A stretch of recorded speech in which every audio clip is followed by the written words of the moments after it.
We are coming to you live from Utah and from Syria. And this is my friend Grace. Actually, are you going by the name Nada now, or Grace, or both, or Grace Sacco? What's the name? I think grace always is there. It's all by the grace. It's all by the grace of God. So, yeah. So there is some mystical experience I had about the name Nada, which means in Arabic the morning dew. So I go for now with Nada Grace. So I use my Grace as my last name. Oh my gosh. Well, I just want to introduce everyone to Grace because Grace and I have known each other for years and we have had so much fun together. Initially, Grace and I were talking over Skype, I believe it was, at the beginning when you were in Syria and I was in, I think, probably Cincinnati. And I could even hear when the war was going on, I could even hear some of the explosives in the background. So we started off there. And then there was a time when Grace went to Dubai and lived with her brother. And we had some beautiful chats there as well. And then it was a big deal to immigrate to Canada. And that was a huge leap of faith.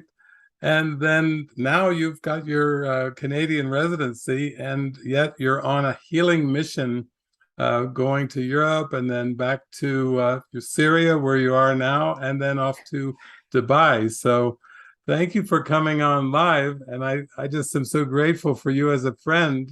You've been with me for a long time. We've known each other. Thank you so much, David. Like, thank you for visiting my dreams. You often visit my dreams, and it's so joyful. Like, I really feel this connection. Like, thank you so much, David. Like now I am in Syria, and I was telling you just a few minutes ago, I came here really just because I want to remember this initial joy of when I first met you and Janie. It was all this journey. It's all coming back to me now. All this, like, the initial love. This is what in the Bible say. Come back to the initial love. The That's it. primary, I think it says this something like this in English, to the primary, the initial love. So I'm coming back. It feels like somehow this immigration journey has taken me to other avenues. It was somehow confusing. Yeah. I needed to remember. Yeah, that's it. Well, it's beautiful, that you're in Syria because there's so much history related to religion and spirituality, related to so many things. So I guess you were born in Syria and then you were raised, and your father was a Christian minister, right? He was a Christian Yeah. minister. So that's kind of interesting, growing up in Syria with a father as a Christian minister, and then you've gone through so many healings around religion and around spirituality. And we were just talking briefly a little bit earlier, and you still said there was still some residues about like a guilt or a shame around believing something or doing some spiritual journey or a religion that was outside of your traditional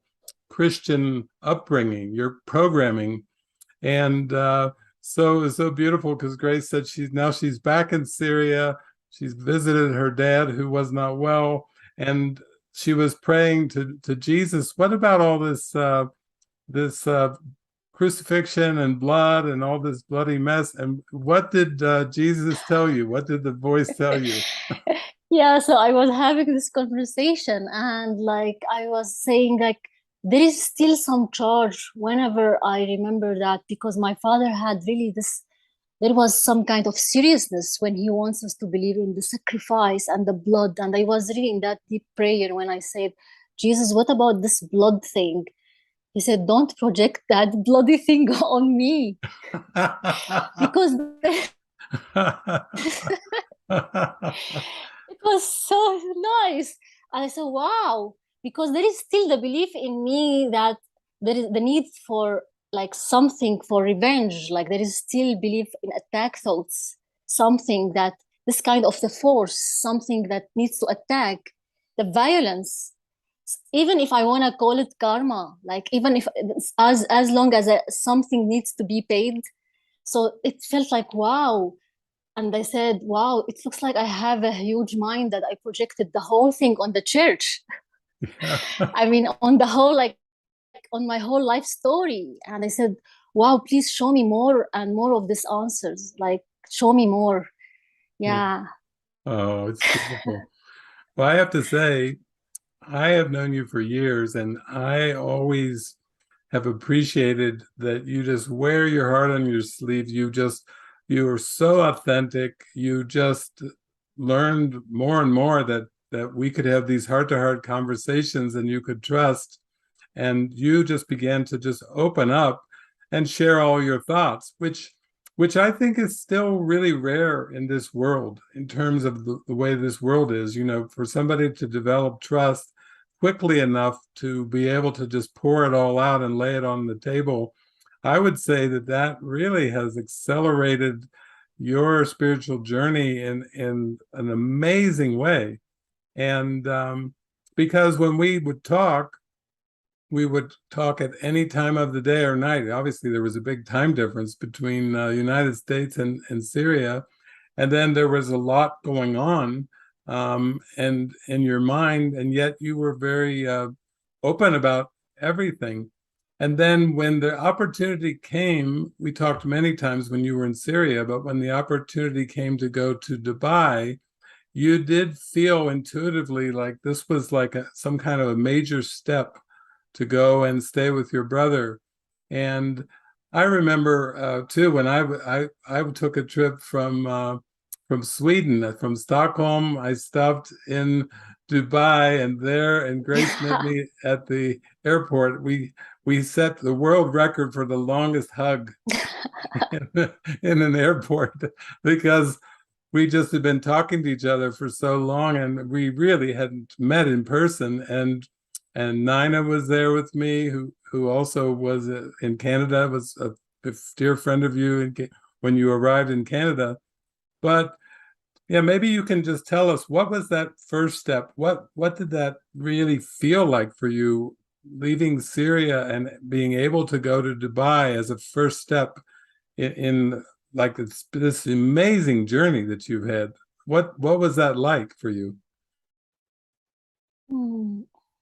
Thank you, David, for these questions. It's really very helpful to remember my journey. Like, if I really want to go back to the actual first step, it's about how the miracle of meeting you and the Course in Miracles. This is what I call the first step. Okay. I feel the second step for me to take the leap of really taking the practical and just really to trust that I am worthy of actually going going and following my heart, about my heart core. I didn't really want to be in this country since I was a child. So for me, when the war was there, it felt for me like as if like something from my deep inside was calling for, please hear me. Something like somehow I need to get out of here. So it was really interesting that the war was the way I felt, like as if like collectively there was a something calling, I want to get out, and it was a war. Mm. and and because of that, I was being able to be sponsored by my brother, and I went to Dubai. Like he sponsored me actually. That's why there was all this like releasing all that unworthiness, that I am finally worthy of having my prayer answered, because I could feel it was a part of my journey to just break from that belief in limitations, because there was a lot of belief in limitation, feeling stuck in this closed up society and the church community and this kind of conservative country. And I knew there is something I needed to express. And that's why maybe you remember whenever I would speak with anyone online, can you help me get out of here? Can you help me? I felt like I was obsessed. That's why when the answer was like, okay, it's time now, it's time to leave. It was, of course, after the war. It was in 2013, and the journey was like a kind of dangerous to go, just to leave, like to take the taxi from our home to the Damascus, then to the airport. And we were told that just be careful, like there are some kind of those, I think you call them the snipers, who just Snipers, shoot yes. people like randomly. So yeah, so they shoot the cars, and so we have to, like, we were told that the car has to be more faster than usual, like than usual, just because this is the way to avoid any random shooting. Yeah. So of course there was all that charge around. Okay, I want to leave from that dangerous place, that place that represent something limited. And there was a kind of releasing and healing and forgiving. I'm worthy. And with that, I said, okay, I knew I was gonna come back, but to come back with a way that I will forgive this place, Yeah. and see it differently, that it's in my mind. Yeah. So yeah. That's huge. Yeah. You've I really remember all come those full circle. emotions. Yeah, you went Yeah. full circle from I need to get out. And then we talked a while back where, you were in Spain and you were saying, I think I need to go back in. I need to clear everything up in my mind. It was mainly just for healing and forgiveness. I need to go back there. I need to go back to Dubai to visit my brother and clear everything there. Because it's such a journey of emptying the mind of all of the thoughts and beliefs, and the mind is so deep, and it does take a lot of determination. I mean, I know a lot of people from traveling around the world in 44 countries, but I have to say that, your story of starting like in seemingly surrounded in a war with bombs going off and feeling I have to get out of here, then intuitively praying and knowing that your next step was with your brother in Dubai. And then that was a miraculous time we could even meet, you and I and Nina there at the airport. I have to tell everyone too, she brought me gifts and she dressed me up like a sheik. And I said, Oh oh my my God, God. here I am as a Christian minister. I said, oh my God, this is, I think we'll just do it for a photo op with you and I, but we had so much fun, and that was just amazing. I think I have never looked like a sheik before, but you did it. You transformed me. So tell me, what happened? What I'm was that happy you are about? mentioning this. Yeah, David, I just wanted to say it's funny you are mentioning this, because the other day I was looking through the pictures and I saw that pictures of us in Dubai, and I said, oh, I want to send those to David, and I want to ask him if it's okay. We post few of them, but I'm gonna send them to you first. Okay. All right. We have so much fun. We do have fun. Now, when we've had our talks, we've talked about everything. Like there's practicalities, like you going to Dubai with your brother, and then when you were there, you were still continuing your inward journey, but there was things around finances and things that, those are just the steps everyone takes to start to unwind from this ego belief in lack and financial dependency, people pleasing, doing things, possibly sometimes with relatives, we do things because we think that's the good thing. We should do this, we should do that. So you've kind of taken the rapid journey, and you've just had to face thoughts around finances, family, sexuality. Anybody who's going into this should know that when you work with Jesus and A Course in Miracles, in the depth of it, you're going to have to face everything that you believe in. And wow, yours could be made into a movie of the week, I think, or maybe a whole series. Grace. Serious. Grace comes to see the nada of the world and the everythingness of love. That's Wow. amazing. Thank you, David. Yes, I always tell people that I feel my journey is a course in miracles. I feel it's a course in miracles, like a path. When I say a course, it's like a path. So if I really look back and see all this, I mean, thank you for helping me recap all this, and just to look back and see, count the blessings, and just not to take all of that for like, not to dismiss. I mean, like there is a lot of challenges that were coming my way, and just unwinding from that belief of, like, my belonging, like being the good sister. Like when my brother asked me for financial support, like I can't say no. I have to prove I am the good sister. Like I have to do something somehow like the family obligation, like because we have the family ties. It's very serious here in the Middle East. And just also at the same time seeing that, like, forgiving a lot around gender. Like my brother is the one who actually has the final word, and he is the one who sponsored me. He is the one who actually has the money, and I have to show him my gratitude by giving him when he needs. And all this, it didn't feel really, it was just a way to say, yeah, yes, it's like to please, just feel true. And yeah, I still feel there is charge in my body while I say it, because just in 2 days I'm going to Dubai to clear out everything there. Yeah. Good timing. 2 days away from that healing trip too. And just because a few days ago I was with him on the phone, and there was a lot of rage coming out of me, just like, enough is enough. Like, and I felt like, I told him, I feel I am doing my divorce paper, like I'm divorcing you psychologically, because there is a lot, like, like dependency, like here, like Yeah.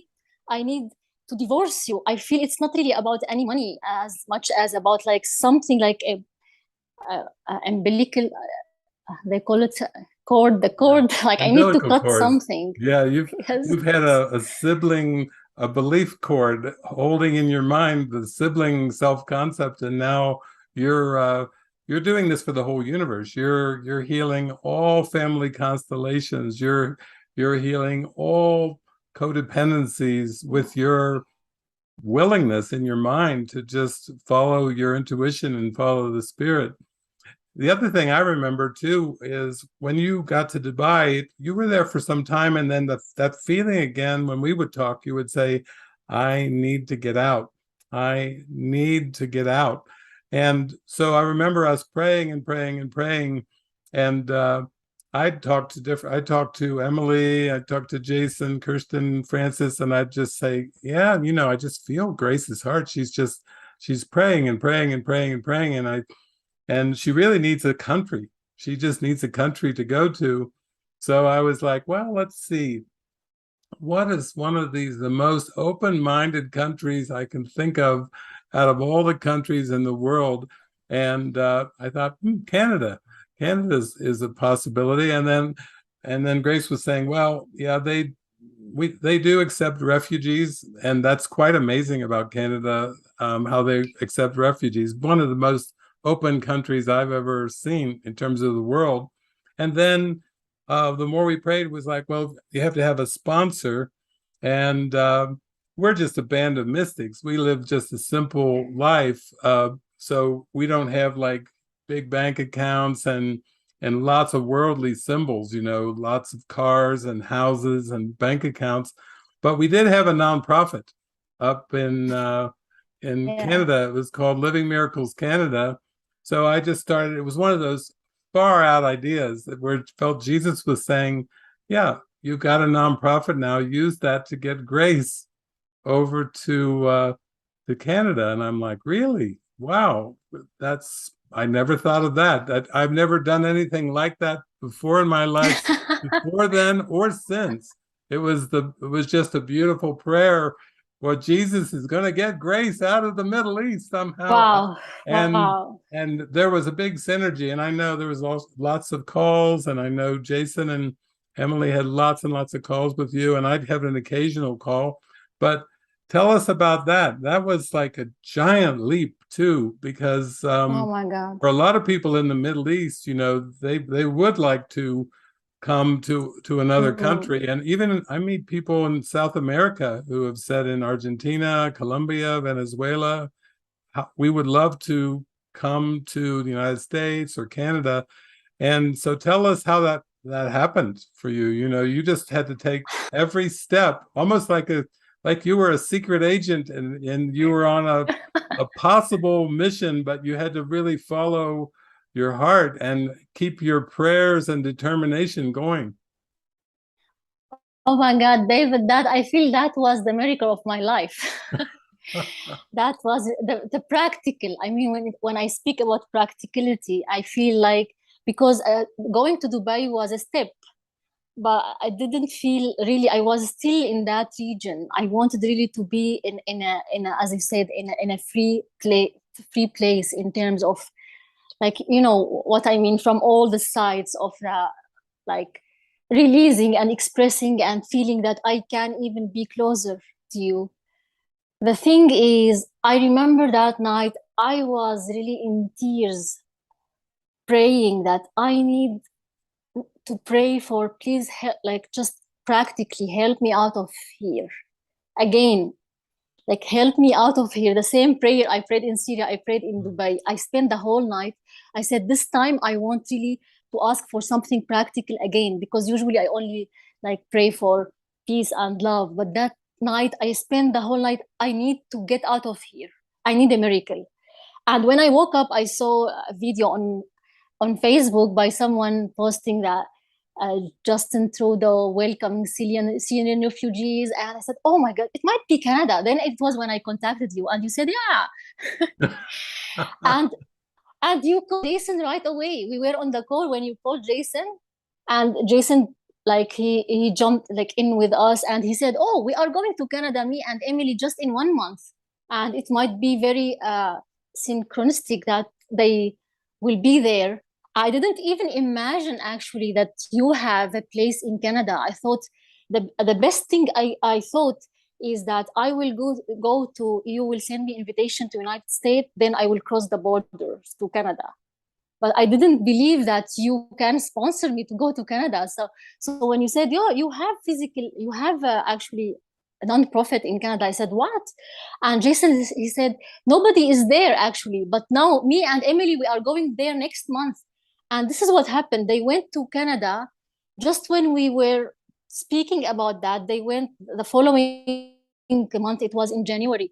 They went there, they worked on my application. We finished everything in 1 month. We sent out the application in February. Within 6 months, I was in Canada, which was like, and I received the permanent residence in the airport. Like they handed me the paper. It was like a miracle. Like I said, like it was really like, and I remember Jason, he told me, he said, we can't do this on our own. He said, it's very, like the process, the procedure, it's not something they have gone through before.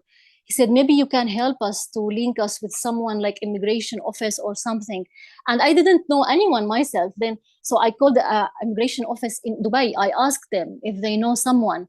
And then they told us they know, they work with someone in Canada. She is part-time immigration consultant.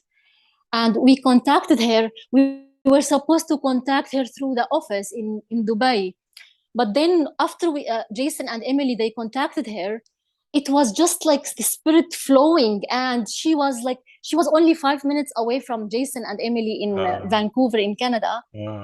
And it was very, very like smooth. And Jason was telling me, he said like, this is all like going very flowing. And they met her and she said she doesn't even need money. She does this as a donation, like part-time. She does this because it's her passion to help. Yeah. So we ended up working with her and she was just reviewing, helping us with the application on their side and my side. Yeah. And yeah, the whole thing was, yeah, I ended up in 6 months. That's a miracle. It is such a miracle. These are all just beautiful symbols. These are for Course in Miracles students who just think you just sit in your room and you just do your lesson and you don't go out and you don't do anything, and everything, even in terms of the world, is just symbols of our willingness. But you have really had a deep prayer. There's actually a movie called The Island, and at one point in the movie, it's pretty late in the movie, the two main characters fall off of the top of a skyscraper, and they go down, and everything's crashing and falling and go down, and they fall into a net, and basically there's a man there who goes, Jesus loves you, and then a few seconds later he goes, I know Jesus loves you. Well, Jesus is really taking care of Grace here.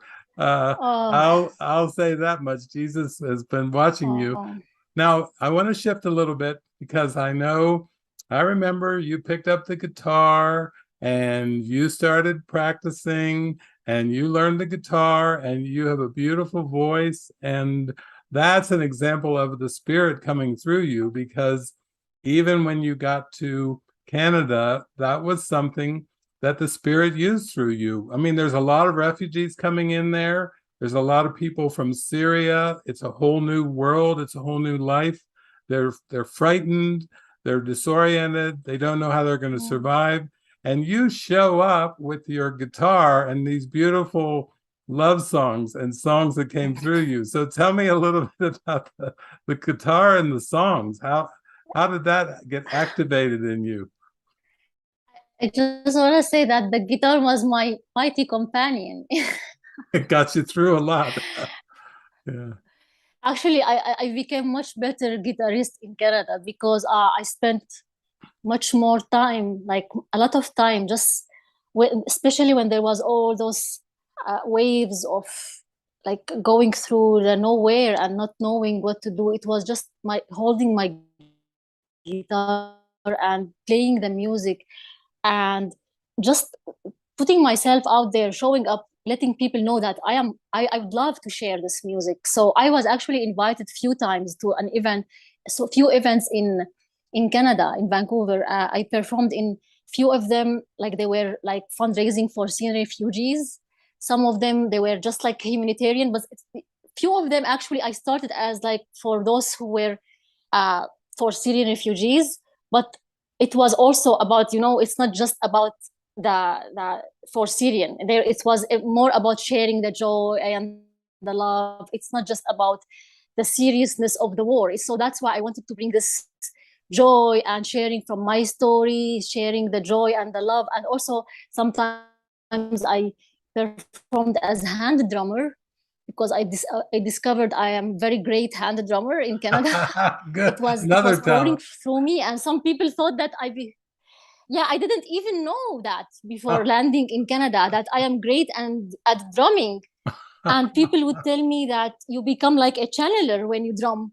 Like, and I say I would just joke and I say I feel like drum it away, like just drum it. Or and just like guitar and hand drummer, I would like. Also, I was invited to go to perform in a church, and churches. I mean, more than one church and restaurants, and yeah, I feel it was all, yeah, part of just remembering the joy, because there was a lot of times that I would go off track, you know, you remember those times. Yeah, Like sometimes I would even reach out to say, what the hell I'm doing here. yeah. Yeah, Well, so you were it so was true. it was music very helpful. Oh, that's beautiful. You've always been very transparent, I'm sure, in the music and the drumming, just in your conversations with me. And then, um, so you have your residency now in Canada. You really hung in there and went through lots of things, relationships and all kinds of healing in Canada. Then you went over to with Jenny and Barrett there, and that sounded like I was watching all the Facebook pictures and seeing you on some calls on Saturdays. You were watching my movies and sitting there Yeah. waving and tucked in a nice little couch and watching. But that was a pretty big healing again for you, because I think in Mm. some ways you kind of had seen me and Jenny as like your spiritual dad and mother. So you even were transparent and said that to me on the phone. It's like now I'm going through a healing of letting go, letting down my spiritual mom and dad. I had to go through the biological family, mom, dad, brother, and then even, with spiritual, we could just say advisors or friends or whatever. This Jesus is really just teaching us that we're all the same. We're all the same one. We're all equals. Nobody's ahead. Nobody's behind. We're all just the love. That's what he's trying to teach us. But tell us about that. How did that go? Because I remember you called me when you were out on the streets, and you said, "Oh my God, I got kicked out." your worst nightmare, kicked out of a spiritual community. But then we got, right away you got to talk to Jenny, and it just turns into love, a big loving experience with everything. Yeah, it's funny that we are exposing this and just like releasing all the seriousness around it, because it's really a joke when I look how when I look all the reflections and how I was actually, just to summarize, like during my stay in Spain, I was like a little child kicking and fighting for 3 months. For 3 months. Just like to summarize, like the summary. Oh. I ended up actually writing a song and sending it to Jenny and to the community there, which summarize like my journey as an answer from the Spirit, who says to me, "It's all yours." And in the song, I say, "It's all your perception. There is no deception. It's all deception. Sorry, it's all your perception. There is no exception. It's all deception of the mind." So this is what I say in the song.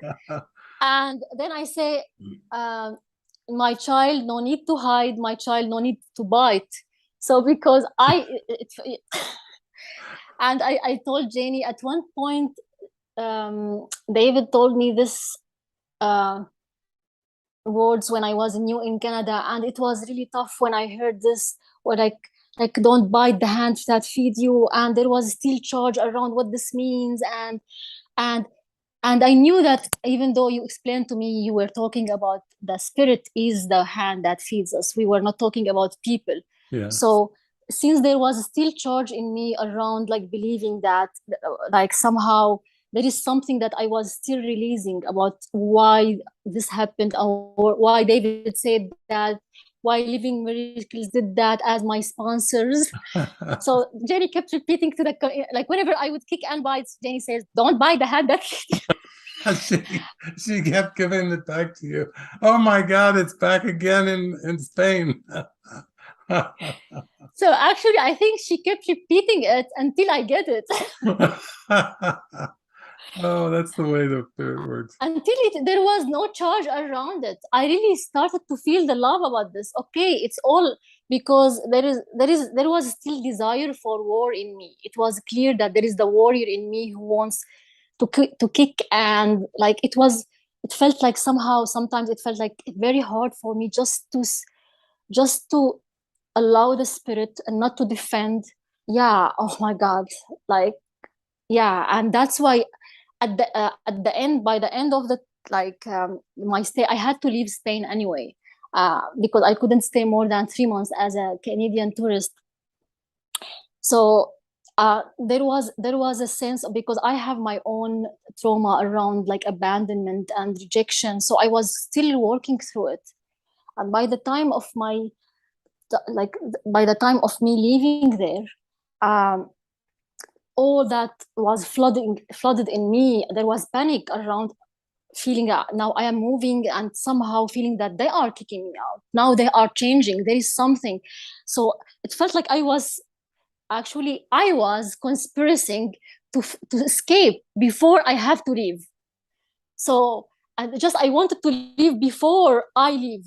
So somehow, miraculously, Janie could feel that I was not really with them anymore, in the Spirit, because in my mind I really was trying to escape. I was trying to do things that just to not to face something in my mind. Then she told me maybe it's time to leave. I didn't want to hear that. I wanted to leave before I hear that.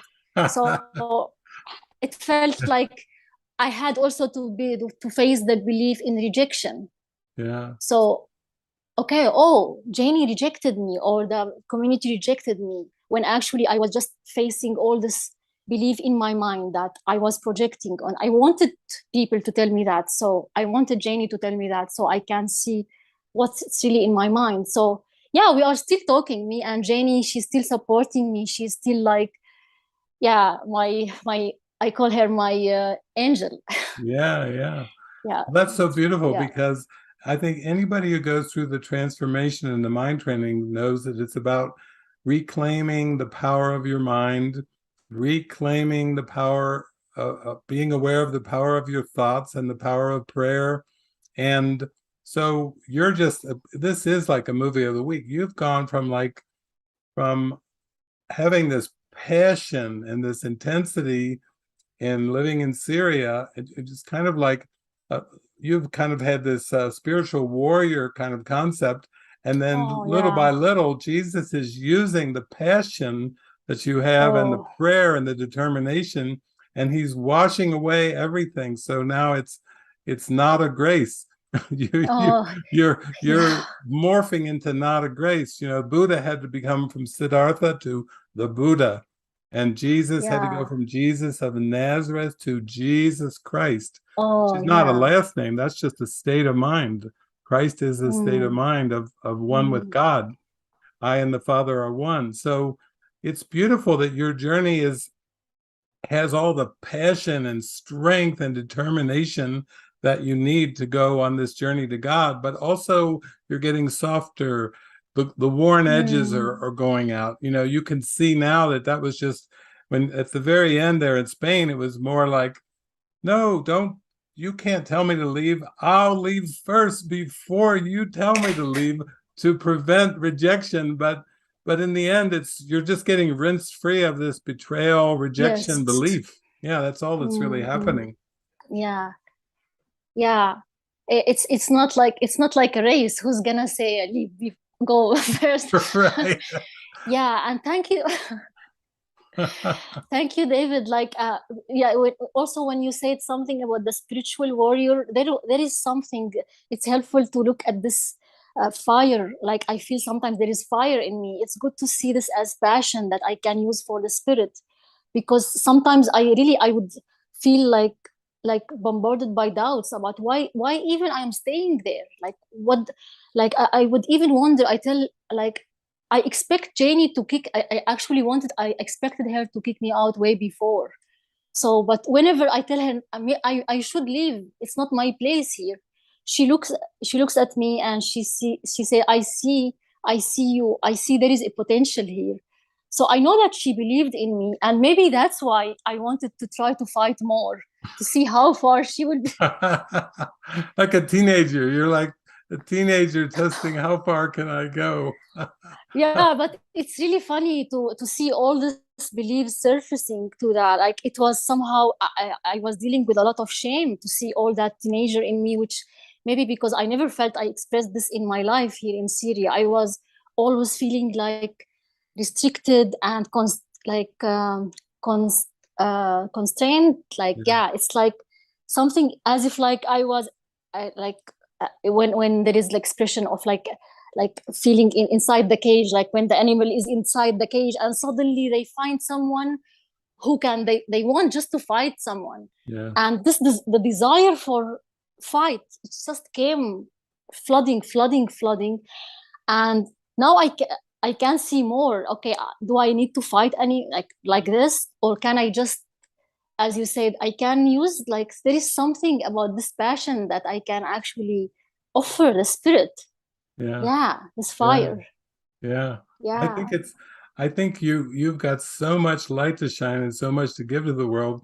And of course, since we've talked for so many years, you've told me all your things with relationships and all the things and what you want and this, but it's been just so beautiful, because I think it's just now, after all this, after you go to Dubai and you have this forgiveness with your brother, then I think it's just that Jesus has been preparing with the Holy Spirit for all these years, just the right partner for you that he's Oh, got to be just the perfect partner for you, and knew that you had to go through all this just before you get partnered up in a way that will bring a huge yeah. blessing to the whole world, to the whole universe.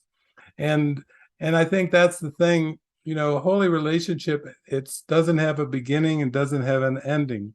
It's a forever kind of relationship because there's so much love in the heart. But Jesus always knows what he can bring to us that will really let us shine, that will bring all that equality out, that will bring all that strength and gentleness and respect and reverence. And now I think you've gone through so much healing through all these things that's I think the next thing coming for you is going to be some kind of a relationship, a partnership where you will flower and bloom and you send your fragrance out to the whole world because you've I done love the you, healing. David. I love you because I could really feel that there is all. Thank you for mentioning this. I love how you are progressing through this because I could feel there is that all this fear of intimacy, like underneath all of this, like fight and flight and all these things. There was all this fear of love. I could feel that this is ultimately, even when just getting closer to someone, all these things that can, and I know that all this, when I would share with you about even my confusion around my sexuality, like my sexual orientation and all these things, like questioning, like even I even feel I don't even need a label, like straight, bisexual, lesbian. I don't even want now to have these labels. Just okay, whatever opens my heart, Lord. Yeah. Whether it's man, women, I don't want to have the gender thing. And maybe I don't know, but when you mention that, I can feel my heart is opening. Maybe it's time. I'm ready. Yeah, Yeah. because like now at this age, like I am 43, and I have never allowed myself intimacy, not even a single relationship. I was always in this survival mode, just wanting to get out of Syria, then get out of Dubai, then going to Canada. But I'm still feeling I am like in my 20s in this, the feeling of like, as you said, the teenager. Like I don't even understand age. I don't even understand what is that. I feel like I'm still, yeah, just ready to play. Yeah. Well, there's your Yeah, thank you prayer for right mentioning there. this. You just said it. The prayer is, Lord, bring me a relationship that will open my heart. And that's it, period. You don't have Period. to put in the preferences and all I would prefer this and this, because that's how the world operates. People do dating and relationships like they do when they're going to a grocery store and they're checking out the ingredients and they prefer this, and oh, it's too much cholesterol and too much fat, but that's not the way healing works. When you just say, here I am, Lord, and bring me the relationship that will allow me to feel true intimacy with you, with God, with my brothers, my sisters, bring it to me, and you know what's best for me. So the rest was Yeah. just a washing away. All that Yeah. was a prelude. Yeah. And like just a few days ago, I was having this prayer with Jesus, like until I can even like until I receive this inner relationship with Jesus, I don't even know how to be in a relationship. Like this inner intimacy, this is what is my heart desire. And I feel it's all happening. Yeah. And yeah, it's gonna be only reflection when that person is there. But and I know that my desire is to have this intimacy as ongoing experience, like Yeah. this connectedness. Yeah. Yeah. Yeah, yeah, yeah. Beautiful. It's beautiful. Well, thank you so much for coming on today. I know your light. I've always felt you had this huge light. And now today, we both joined together for the glory of God to shine our light for the whole universe. And hopefully, those who are watching or they watch the replay, they can feel the love here and the transparency and the heart-to-heart connection, because this is a holy relationship and this is what we have to offer for the whole world. So thank Yeah. you. Thank you so Thank much. you, David. I just want to say, David, thank you, thank you, thank you for extracting the joy and the love in me all the time. I love you so much. I Thank you love you for too. Thank you, for Grace. existing. Yes. Jesus, I think, is extracting us from this world. And so I got to play my part and you got to play your part too. Yes. Amen. Okay. Thank you. Many blessings.